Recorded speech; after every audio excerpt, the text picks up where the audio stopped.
Para sa lahat po ng mga nagtatanong kung paano po kumuha ng OEC online o kaya yung tinatawag na Overseas Employment Contract, heto na po yung tutorial guide para po sa inyo. Pumunta lamang po kayo sa Google, type nyo lamang po ang onlineservices.dmw.gov.ph. Bago po kayo kumuha ng OEC, mag-register muna po kayo sa e-reg. Sa lahat po ng mga nakaregister na, login nyo lamang po ang inyong mga email address. Kung hindi pa naman, meron pong register dyan. Kung nakalimutan nyo naman po ang inyong mga password, meron po dyan account recovery. Sundan nyo lamang po ang aking tutorial para hindi po kayo mahirapan. Pag-click nyo po ng account recovery, hihingiin po ang inyong email address na na-register nyo po sa inyong mga e-reg. Katapos nyong matype ang inyong email address na nakaregister sa inyong e-reg, hihingiin po ang inyong first name, middle name at saka last name. Then next po, meron pong sinasabi dyan na paki-check ang email address nyo kasi magbibigay si DMW ng temporary password. So ayan guys, nagbigay siya ng temporary password, i-copy nyo lang yan tapos login po kayo ulit doon sa e-registration. Kung ano po ang password na binigay ni DMW, yun po ang gagamitin yung password para makapag-create po kayo ng another password.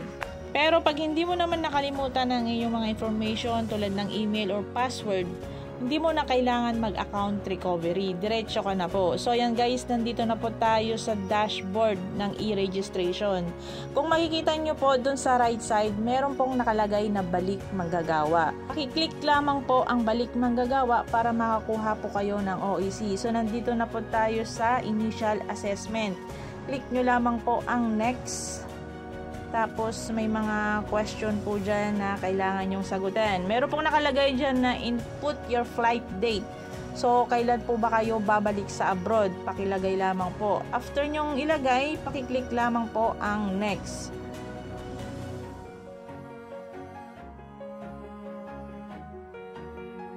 So yun guys, kung makikita nyo po, meron na po tayong flight date. Tapos, click nyo lamang po ang next. Paki-review po ang yung mga information kung tama. Tapos meron pong question dun sa baba. Paki-sagutan lamang po ng yes or no. Dapat po dyan ang sagot nyo is laging yes.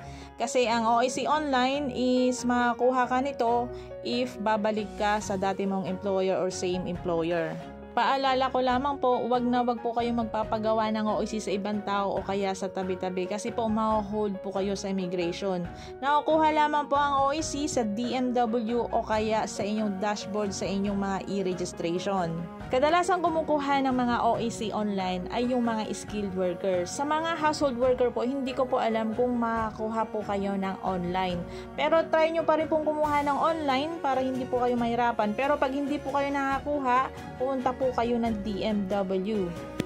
So yan guys, nasagutan na po natin lahat. So nandito na po tayo sa balik manggagawa applications. Paki-review lamang po ang inyong mga information kung tama. Kung hindi naman tama, pwede nyo naman pong i-edit yan. Pag okay naman, paki-click po ang next. So yan guys, nakakuha na po tayo ng OEC. Paki-click po ang download. Lahat naman po siguro tayo is meron tayong PDF reader. So paki-click lamang po yun, paki-save sa inyong mga gallery. O kaya paki-print out po para pag flight nyo po is meron po kayong ipapakita sa immigration.